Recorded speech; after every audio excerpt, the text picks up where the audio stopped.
to the Core Connection. I'm Mira Rubin here with you on Enlightened World Network, and this is Maggie.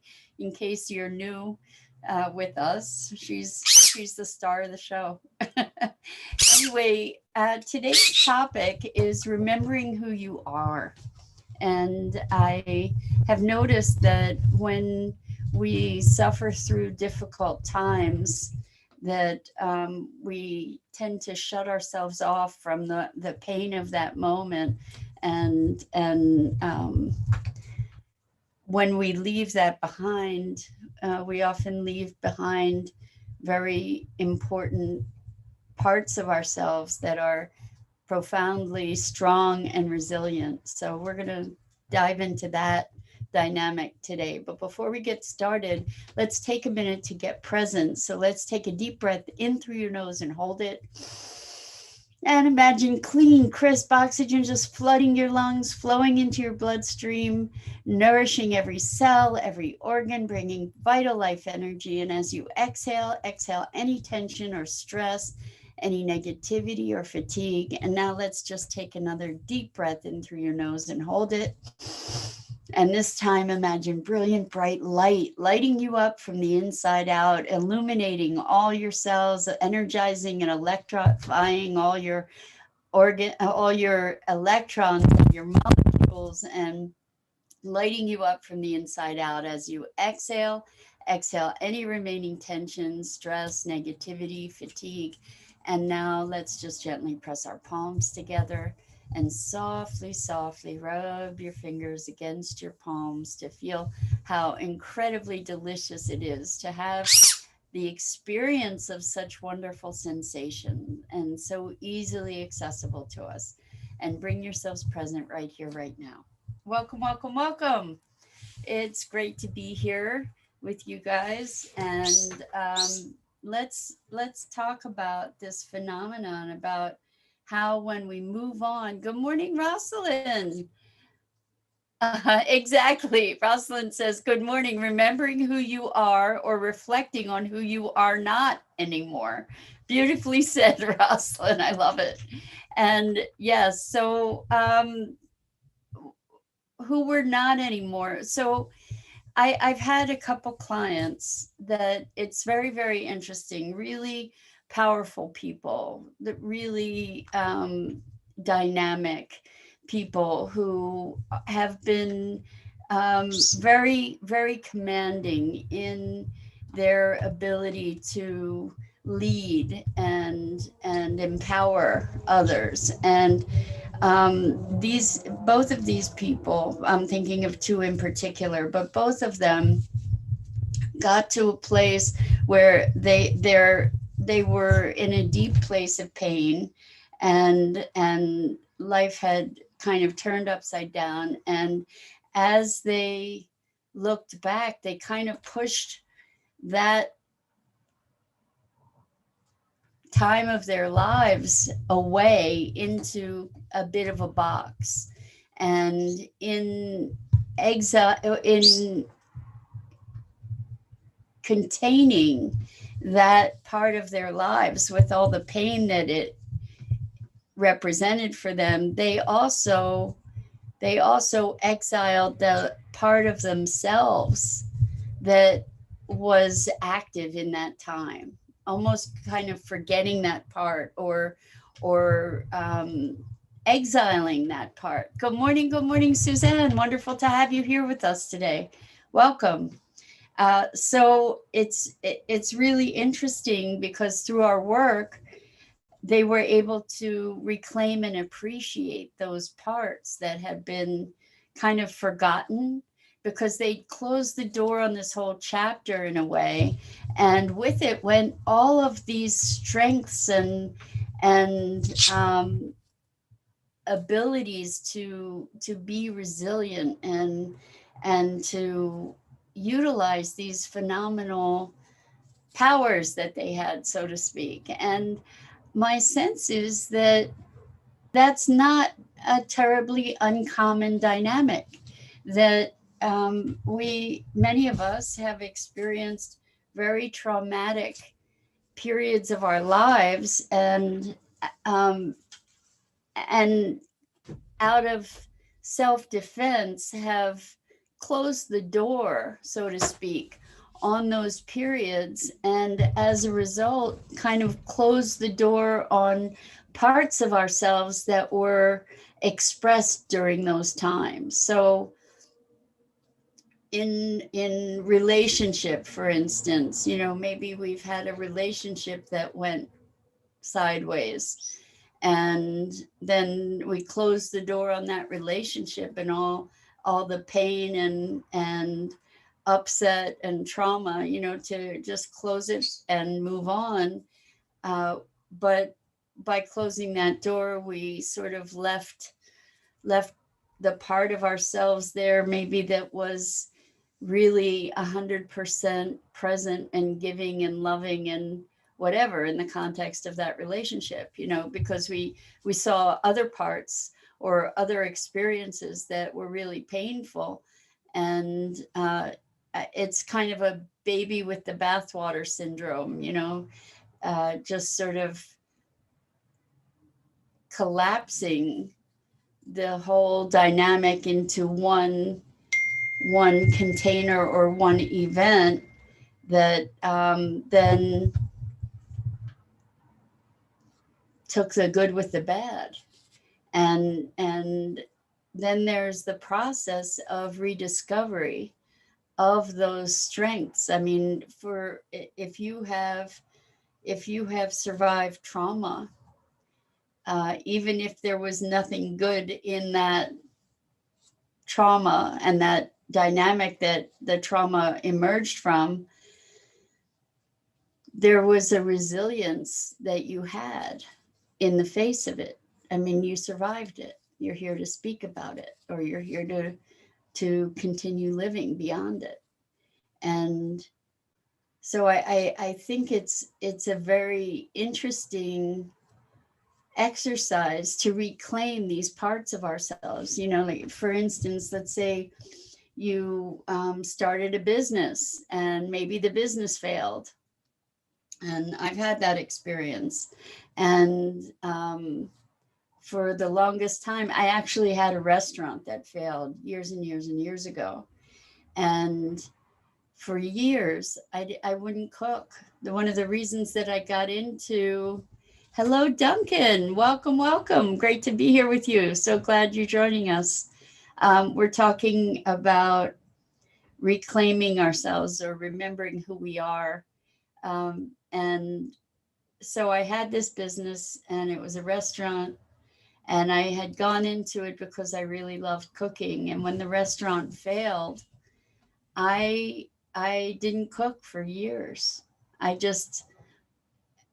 threw away that part of me that loved cooking, because it was so deeply linked to the trauma that I experienced in the failure of that business.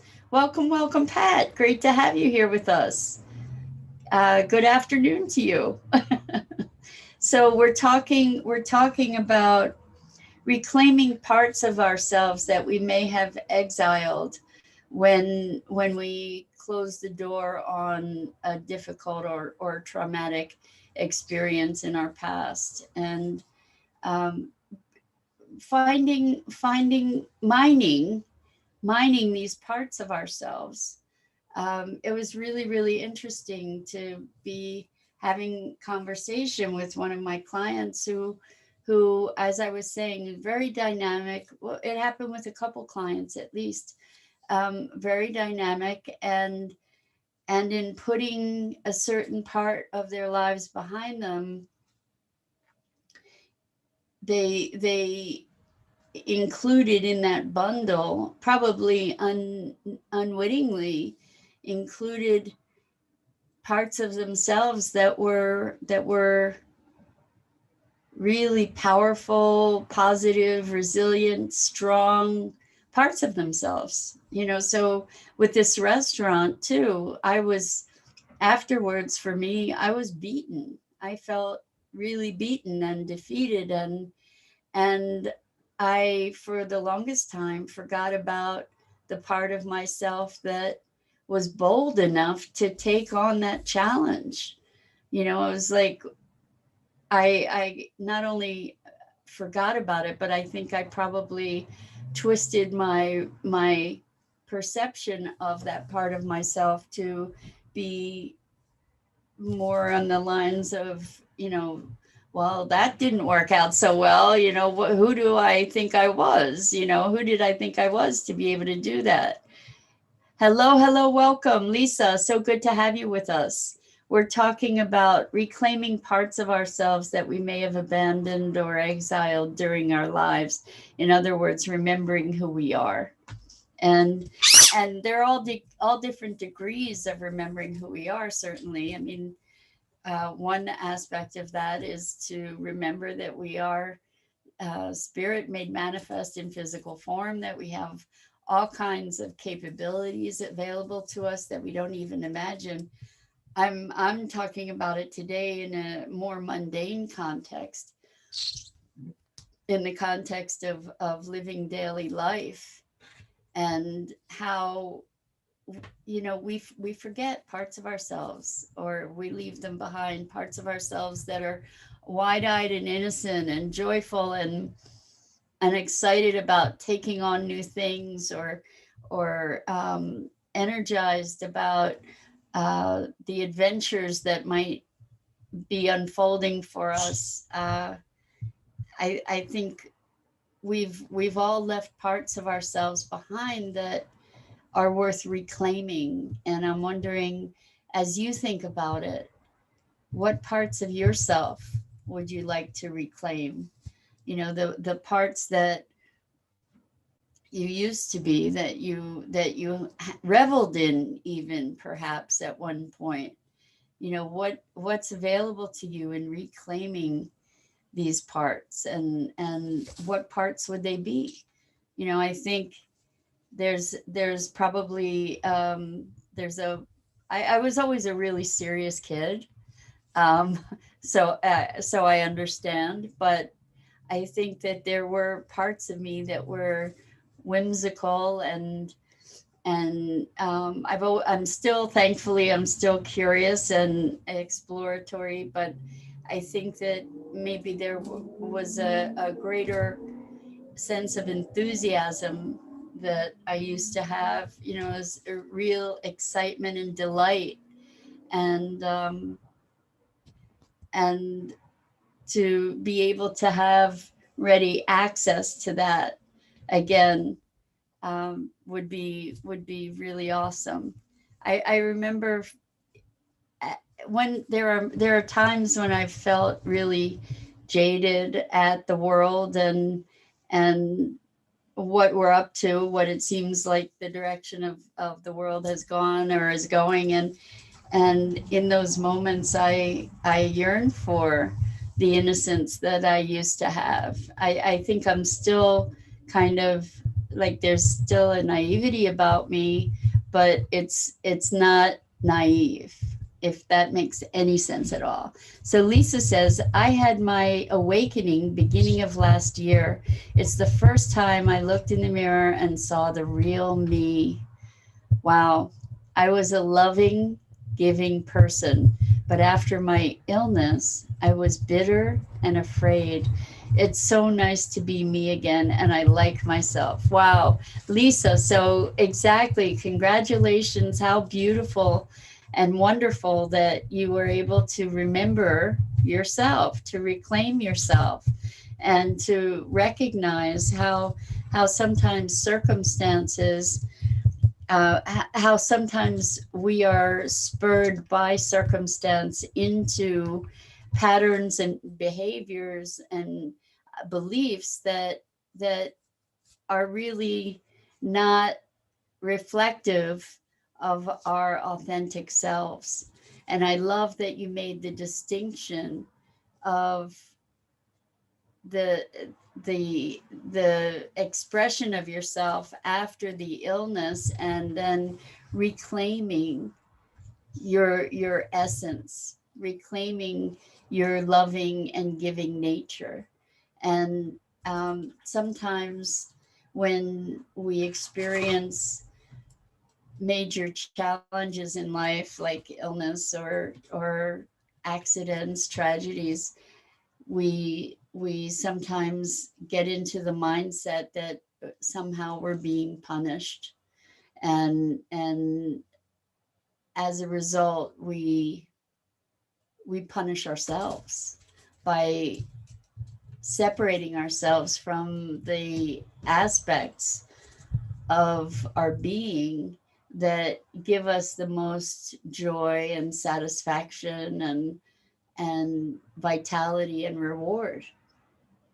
And this is an opportunity to be consciously looking back and saying, wow, what was at play? I used to be so much more, fill in the blank, whatever that is. I used to be so much more, and I really liked that about myself. Or when it comes to power, even, it was like, wow, I scared myself with that. Hello, hello, and welcome, Tammy. Great to have you here with us. So we're talking about remembering who you are, reclaiming parts of ourselves that we left behind, either by becoming disenchanted or by associating um, trauma or difficult times with different aspects of ourselves. Like, I was so naive that I got myself into trouble, and now I'm really cynical. I made bad decisions because I was naive or trusting, and now I'm really cynical, but I'm bitter and miserable. It's like, well, maybe there's a way to be able to integrate that naivety or that trust with wisdom, trusting ourselves more deeply, recognizing the gift in that ability to trust ourselves, and then from there trust our ability to navigate in the world. So I'm wondering what other kinds of circumstances or experiences that you've had that you might relate to around this topic. So I'm just trying to think of other situations, because I think what happens is, especially from difficult or traumatic instances in our lives, we often learn the wrong lesson, and it can take time to come back around and find our way. So for instance, with trusting somebody, the lesson that I've heard people learn is, well, I'm never going to trust anybody again. Well, that's not the lesson. The lesson is to be paying more attention, to the messages and the knowing that you have, because oftentimes we override that and trust somebody, and then it blows up in our faces. But the lesson isn't don't trust, the lesson is pay attention, and then we can build a greater trust in ourselves. And that's a really, really important and valuable thing to understand. Tammy says, I stopped being spontaneous because of decisions I made. And that's a tragedy. That's a tragedy, because spontaneity is a beautiful, beautiful thing. And I'm wondering, Tammy, so the stopping being spontaneous um, came from fallout, obviously, from some decisions that you made, and maybe the lesson isn't not to be spontaneous, but to be more present, to be more alert to what's going on, and then respond, like to be responding in the context of the invitation to spontaneity, rather than foolhardiness. I think that there's a distinction between being foolhardy and being spontaneous. And maybe if we can access the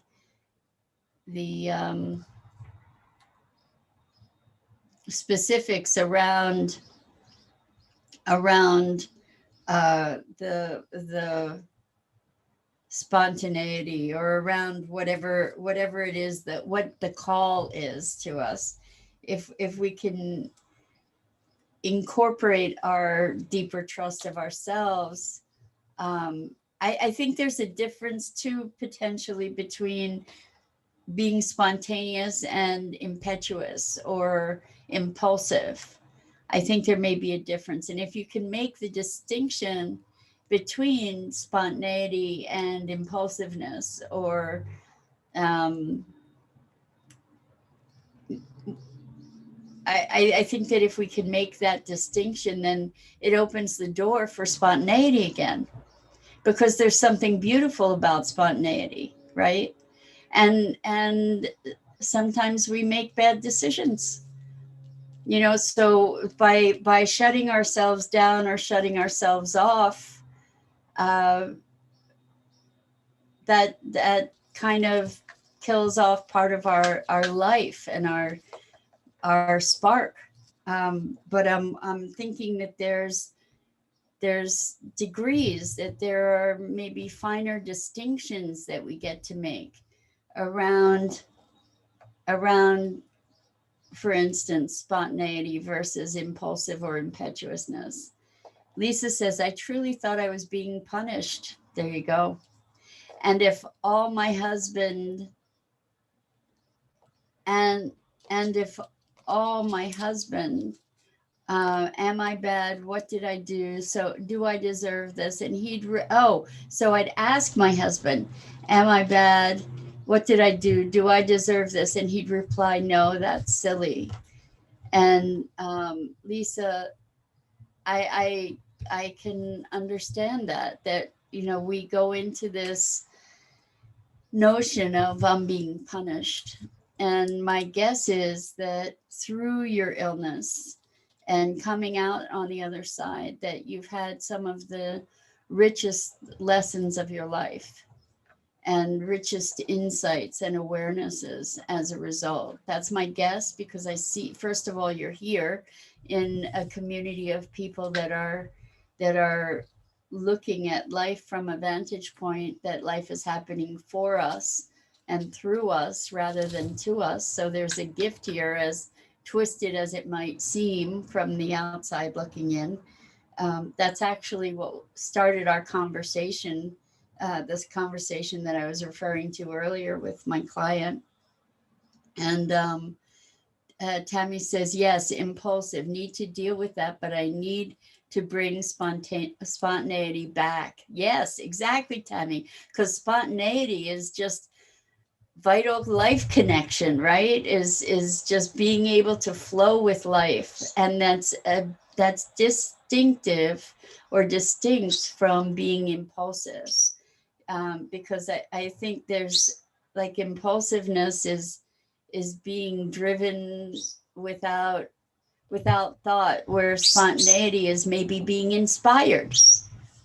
And I see spontaneity and inspiration as sisters, at least. So what we get to do is reclaim these parts of yourself. So Lisa, the part of you that was feeling, maybe there was a part of you that underlying everything to come up with those questions was, maybe I'm doing it wrong. Maybe there's something that I don't, I deserve to be punished for. I mean, a lot of us have gone through life doing a lot of self-talk about how we're unworthy, and how we how we don't deserve what we have, or how we're bad or wrong, and then something happens in life and we think, oh my gosh, it's finally caught up with me, now I'm being punished. And um, I find it more empowering, at least, to be looking at what is the gift in this opportunity, what is the gift in this circumstance, what is the opportunity here. And that's coming from a place that life is happening for me and through me rather than to me. And it's not a matter of punishment, as maybe it's an opportunity to wake up. Maybe it's an opportunity to notice something that we didn't notice before. I mean, my experience is that life tries to teach us lessons, or our higher self, or whatever you want to call it, tries to teach us lessons, and first comes in a whisper. And if we don't listen to the whisper, the message gets louder. And if we don't listen to the louder message, then the message gets even louder. And sometimes it ends up in something pretty dramatic that we can't possibly ignore anymore. And from that place, then we have the opportunity to have the gift and the growth from whatever that circumstance might be. So, Tammy, let's see, I read what you said, Tammy. And Rosalind says, I used to be able to drink a lot more wine. If I drank too much, if I drink too much, then it wipes me out the next day. I would like to go to wine tasting more. It just has to be in little increments, not two or three glasses. Yeah, I get that. I get that. I think I used to be able to drink more as well.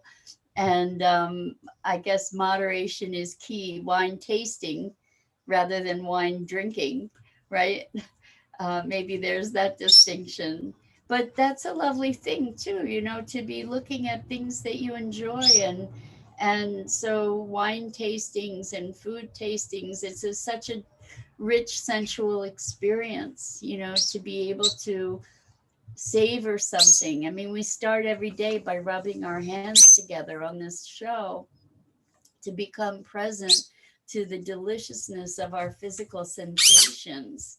And wine tasting, especially if you have an educated palate, is such a richly sensual, not to mention delicious experience, right? To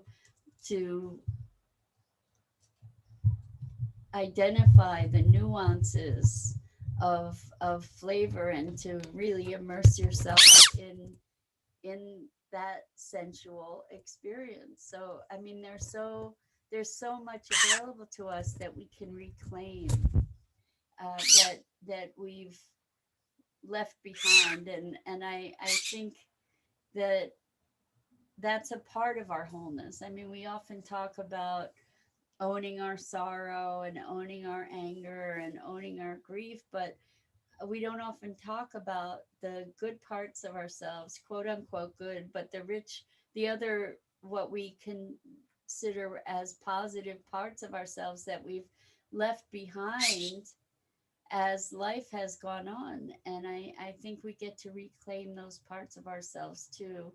The playfulness, the joyfulness, the silliness, even, to access these delicious parts of ourselves that sort of fell by the wayside, or our power, or our conviction, our willingness to take a stand for something, our courage. There's so much that we may have abandoned that we get to reclaim and make present again in our lives. So, on that note, I invite you to dig in and find some of those treasures that got packed away in the attic or the basement of your being, through the past, and reawaken those things, invite them back in, and enjoy them and nurture them, just as we spend all this time with healing wounds. Let's bring these parts of ourselves back. Lisa says, I got back to nature. Beautiful, beautiful. Started returning to the beach and biking and hiking. I took myself back. Finding out about my paternity had a lot to do with connecting the dots. Before my mom died, she wrote me a long letter. The last thing she told me was to never change, then I did. But I'm finally back 20 years later. Wow. Lisa, welcome home. Welcome back. And it's great to have you back. And I can say that for all of you who have gone through the fire, traveled through the darkness, or are traveling through it and moving into the light.